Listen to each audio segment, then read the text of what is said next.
So now we're up on our feet and we're focused on finding the range to target. So range to target for us as long range shooters is an extremely important piece of what we're trying to do. It's not good enough just to take your best guess and send it. We don't want to be in that position. We want to have a true method in order to find that range to target. Some of the preferred ones is to actually use a laser rangefinder. If we don't have a laser rangefinder, an alternative method might be to use the professional measurement, which is like a topographical map. Or if you have the geoballistics application, you can go to the map function and actually plot your specific location on Earth and then plot your target's location on Earth, and that will give you your range to target, and you can use that in your firing solution. But we're going to focus on the laser rangefinder today. So I can stand here and look down range and go ahead and put my reticle on the target and hit the fire button, and I'm going to get some information back from that area the target's in.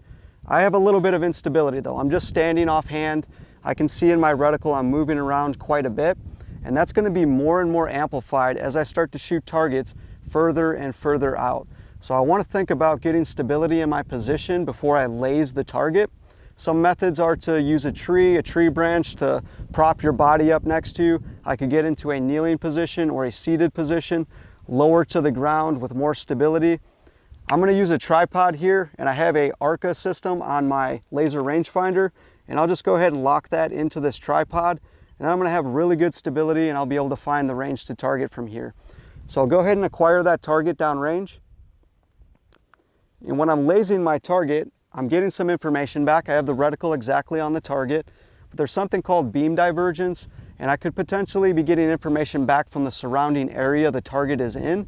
And maybe that's the actual range to target, maybe it's not. Maybe I'm hitting a different area and that's not actually the information that I'm looking for. So there's some methods that we can talk through, that we can implement here that'll help us build confidence in our actual range to target. And we'll go down range and we'll talk about those. So some considerations when we're lasing our target with the laser rangefinder is the intuitive thing is to put our reticle on the target, if we have a nice and stable position back there, and hit the fire button and laze the target. We have beam divergence with our laser rangefinders, and there's a chance that I'm possibly hitting the backdrop, the ground in the background, and the information that the laser rangefinder is giving me might be very construed to what it actually is. So maybe I'm tacking on another 50, 75, 100 yards onto the actual range to target because I missed it with my laser rangefinder. So some things to consider: we can use scan mode in our laser rangefinder if we have that. And we can pass the reticle over the target back and forth. And if we get an outlier number during the process of passing the reticle back and forth, we can assume that that might be the range that this target is at.